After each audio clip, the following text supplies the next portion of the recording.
નમસ્કાર વિદ્યાર્થી મિત્રો, તપોવન સાયન્સ એકેડેમીમાં ફરીવાર આપનું હાર્દિક સ્વાગત છે. વિદ્યાર્થી મિત્રો, તમે ધોરણ 11 ની અંદર સબ્જેક્ટ બાયોલોજીમાં કયું ચેપ્ટર ભણી રહ્યા છો એ તો ખબર જ છે ને. જો ખબર હોય તો તમારા ઇનબોક્સમાં એટલે કે નીચે કમેન્ટ બોક્સ છે તેમાં લખજો કે ભાઈ આપણે કયું ચેપ્ટર ભણી રહ્યા છીએ. તો આજનો આપણો ટોપિક છે સ્નાયુ પેશીના પ્રકાર, જેમાંની એક પેશી વિશે આપણે ભણી ગયા છે. તો કઈ પેશી વિશે ભણી ગયા છે? તો આપણે ભણી ગયા છે કંકાલ પેશી વિશે.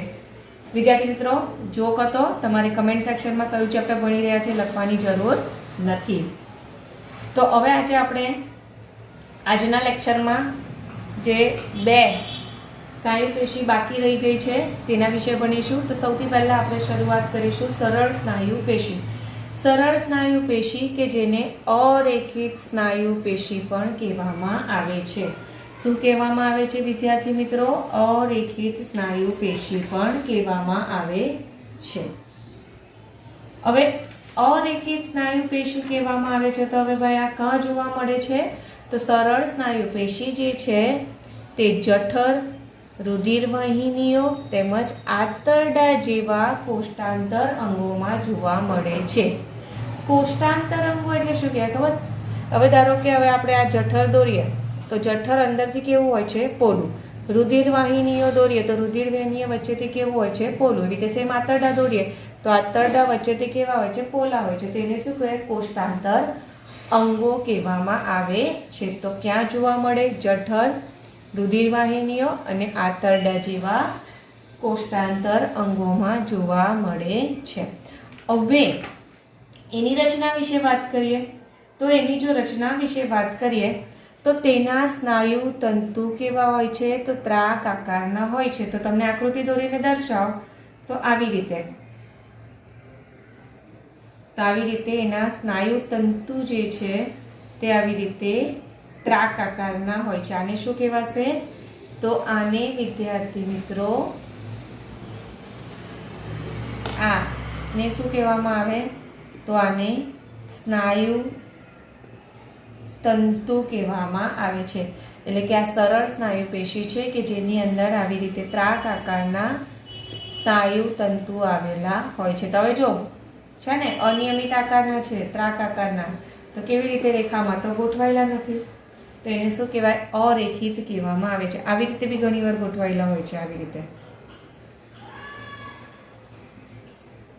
તો એક જ રેખામાં આ તંતુઓ ગોઠવાયેલા નથી, એટલે કે એકબીજાને સમાંતર ગોઠવાયેલા નથી.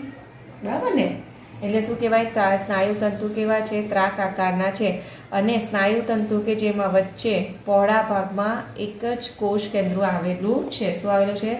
તો અહીંયા આવી રીતે વચ્ચેનો જે પહોળો ભાગ છે કે જેમાં એક કોષ કેન્દ્ર આવેલું છે. ત્યારબાદ તેનું સ્નાયુ તંતુ પડ અસ્પષ્ટ છે. તો સ્નાયુ તંતુ પડ કોને કહેવાય ખબર? કે હવે આ જે સ્નાયુ તંતુ છે તો આવી રીતે દરેક સ્નાયુ તંતુ જે છે તે રસ પટલ દ્વારા આવૃત હોય છે. તો દરેક સ્નાયુ તંતુ આ 1, 2 ને 3 દોર્યા છે ને સ્નાયુ તંતુ, તો આવી રીતે આ સ્નાયુ તંતુ જે છે તે રસ પટલ દ્વારા આવૃત હોય તો એને શું કહેવાય? સ્નાયુ તંતુ પડ કહેવામાં આવે છે. એટલે કે સ્નાયુ તંતુ જે પટલ દ્વારા આવૃત હોય તો એને શું કહેવામાં આવે? સ્નાયુ તંતુ પડ કહેવામાં આવે છે. તો અહીંયા આ જે સ્નાયુ તંતુ છે તેની ફરતે જે પટલ આવેલું હોય છે તો એ પટલ કેવું છે? ક્લિયર હોતું નથી. ક્લિયર એટલે કે અસ્પષ્ટ હોય છે. બીજી વસ્તુ કે હવે આ જે અરેખિત સ્નાયુ પેશી છે કે જેમાં ઘેરા અને ઝાંખા બીમ જોવા મળતા નથી. વિદ્યાર્થી મિત્રો, તમે જ્યારે પણ 20મું ચેપ્ટર ભણશો ને ત્યારે તમને આ ઘેરા અને ઝાંખા બીમ વિશે કહીશ. હમણાં ફક્ત નામ યાદ રાખો કે આ જે અરેખિત સ્નાયુ પેશી છે કે જેમાં ઘેરા અને ઝાંખા બીમ જોવા મળતા નથી. તેમજ તમે વિદ્યાર્થી મિત્રો જોઈ શકો છો કે હવે જો તમને અહીંયા દોરીને બતાવો તો આ જે ત્રાક આકારનું હોય ને તો આ ત્રાક આકારને શું કહેવામાં આવે? તો એને સ્નાયુ તંતુ કહેવામાં આવે છે.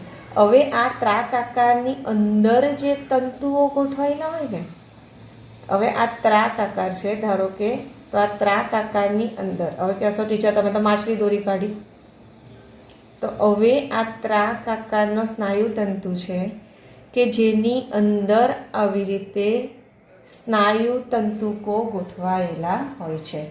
અને શું કરે તો આ સ્નાયુ તંતુની અંદર પણ જે તંતુઓ ગોઠવાયેલા હોય ને તો એ તંતુને શું કહેવાય? તો એને સ્નાયુ તંતુકો કહેવામાં આવે છે. ફરી પાછું કહું છું, આ જે ત્રાક આકારનું છે તેને સ્નાયુ તંતુ, અને સ્નાયુ તંતુની અંદર પણ આવી રીતે નાના નાના તંતુઓ ગોઠવાયેલા હોય તો એને સ્નાયુ તંતુકો કહેવામાં આવે છે. તો આ જે અરેખીય સ્નાયુ પેશી છે કે જેમાં આ જે સ્નાયુ તંતુકો છે તે કેવા છે? તો સુઆયોજિત નથી. સુઆયોજિત એટલે કે એકબીજાને સમાંતર ગોઠવાયેલા હોતા નથી, રેન્ડમલી ગોઠવાયેલા. આ તો તમને બતાવવા માટે દોર્યું છે, પણ આની અંદર જે સ્નાયુ તંતુઓ ગોઠવાયેલા હોય છે તે કેવા હોય છે? તો સુઆયોજિત હોતા નથી. હવે તેમાં કોષ કેન્દ્રની ફરતે કણિકામય સ્નાયુ રસ હોય છે. એટલે કે આ જે કોષ કેન્દ્ર છે તો કોષ કેન્દ્રની ફરતે આવી રીતે કણિકામય સ્નાયુ રસ આવેલું હોય છે. કેવું હોય છે? તો આવી રીતે કણિકામય સ્નાયુ રસ આવેલા હોય છે. હવે એ સિવાયનો આ જે ભાગ છે તો એ સિવાયનો આ જે ભાગ છે તો એના કોષરસમાં મોટા પ્રમાણમાં અતિ સૂક્ષ્મ તંતુકો આવેલા હોય છે. તો અહીંયા એની ફરતે આવી રીતે અતિ સૂક્ષ્મ તંતુકો આવેલા હોય છે. હવે બધા સ્નાયુ તંતુઓ સંયોજક પેશીના આવરણથી ઢંકાઈને સમૂહમાં રહે છે. એટલે કે આ જે સ્નાયુ તંતુકો છે તો સ્નાયુ તંતુકોની ફરતે સંયોજક પેશીનું આવરણ આવેલું હોય છે. શેનું આવરણ આવેલું હોય? તો સંયોજક પેશીથી આ જે સ્નાયુ તંતુકો છે તે આવૃત હોય છે, એટલે કે ઢંકાયેલા હોય છે. હવે આ જે અરેખિત સ્નાયુ પેશી છે તો અરેખિત સ્નાયુ પેશીઓનું સંકોચન અને શિથિલન. સંકોચન એટલે શું કહેવાય ખબર? કંઈ પણ વસ્તુ સંકોચાય તો એને સંકોચન કહેવાય. અને શિથિલન એટલે શું કહેવાય? કે પાછું એનું ઓરિજિનલ પોઝિશનમાં આવી જાય તો એને શિથિલન કહેવામાં આવે છે. તો હવે ધારો કે આ આંગળી છે જેને અમે સંકોચન પામીને, હવે સંકોચન, હવે મુઠ્ઠી ખોલું તો આને શું કહેવાય? સંકોચનની પરિસ્થિતિ. હવે મુઠ્ઠી ખોલું તો શું થાય? તો પાછા આંગળીઓની ઓરિજિનલ પોઝિશનમાં આવી ગયા તો આને શિથિલન કહેવામાં આવે. તો આવી રીતે સંકોચન અને શિથિલન જે છે તે અરેખિત સ્નાયુ પેશીનું ઝડપી હોતું નથી. કેવું ઝડપી નથી થતું? કે આ જે જઠર છે, રુધિરવાહિની છે તે કંઈ ઝડપી સંકોચન અને શિથિલન પામતી નથી. અને પ્લસ એનું જે નિયમન છે ને તો એ નિયમન આપણી ઈચ્છા અનુસાર હોતું નથી. એવું નહીં કહી શકાય કે આપણે એવું નહીં કહી શકીએ ચાલ રુધિરવાહિની તું સંકોચાઈ જા, ચાલ શિથિલન પામી જા. જઠરને આપણે ખોરાક ખાધો તો આપણે એવું નહીં કહી શકીએ ચાલ જઠર હવે સંકોચન પામ. આ બધી ક્રિયા આપણા હાથમાં હોતી નથી. એ કેવી છે? એ નોર્મલી થયા કરે છે આપણી જાણ બહાર. તો એને શું કહેવાય? તો આ પ્રકારનો જે સ્નાયુ છે જેને અનૈચ્છિક સ્નાયુ કહેવામાં આવે છે, કે જેનું સંકોચન શિથિલન જે એનું નિયમન છે તો એનું નિયમન આપણી ઈચ્છા અનુસાર હોતું નથી. આપણી ઈચ્છા અનુસાર આપણે કંઈ જઠરને સંકોચન પમાડી શકતા નથી. આંતરડાને એવું નથી કે ચાલ સંકોચન પામ, શિથિલન પામ. તો આનું નિયમન પ્રાણીઓની ઈચ્છા અનુસાર થતું નથી. પરિણામે એને શું કહેવામાં આવે? તો એને અનૈચ્છિક સ્નાયુ કહેવામાં આવે છે. બીજી વસ્તુ કે આનું જે સંકોચન થાય છે, વિસ્તરણ થાય છે, એટલે કે સંકોચન અને શિથિલન જે થાય છે ને તે કેવું છે? ખૂબ જ ધીમી ગતિએ થાય છે અને એ લાંબા સમય સુધી કેવું છે? ટકી રહે છે. તો હવે આનું સંકોચન શિથિલન જે ધીરે ધીરે થાય પરિણામે કેવી? આ જે અરેખિત સ્નાયુ પેશી છે તે ઝડપથી શ્રમિત થતી નથી, એટલે જલ્દીથી થાકી જતી નથી. કેમ? કારણ કે આરામથી કામ કરે. આપણે બી આરામથી કામ કરીએ તો આપણને એટલો થાક લાગતો નથી. એવી રીતે સેમ સ્નાયુઓને પણ થાક લાગતો નથી. તો આટલી વસ્તુ તમારે ધ્યાનમાં રાખવાની. હવે આ જે પ્રશ્ન છે એ તમને 2 માર્ક્સમાં પણ પૂછાઈ શકે અને 3 માર્ક્સમાં પણ પૂછાઈ શકે.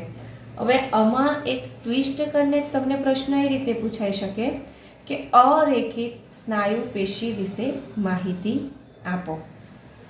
ક્યાં તો પછી એ રીતના પણ પ્રશ્ન પૂછાઈ શકે કે સ્નાયુ તંતુ ત્રાકાકાર હોય તેવી સ્નાયુ પેશી વિશે માહિતી આપો. ત્રાકાકાર સ્નાયુ તંતુ ધરાવતી પેશી વિશે માહિતી આપો. એ રીતના પણ તમને પ્રશ્ન પૂછાઈ શકે. તો અહીંયા આપણો સરળ સ્નાયુ પેશીનો ટોપિક પૂરો થાય છે. હવે આપણે જોઈએ લાસ્ટ સ્નાયુ પેશી કે જેનું નામ છે હૃદ સ્નાયુ પેશી. હૃદ સ્નાયુ પેશી તો તમને હવે નામ પરથી ખબર પડી જાય ક્યાં આવેલી હશે, તો હૃદયમાં આવેલી હશે. તો હૃદયની દિવાલમાં આવેલી હોય છે.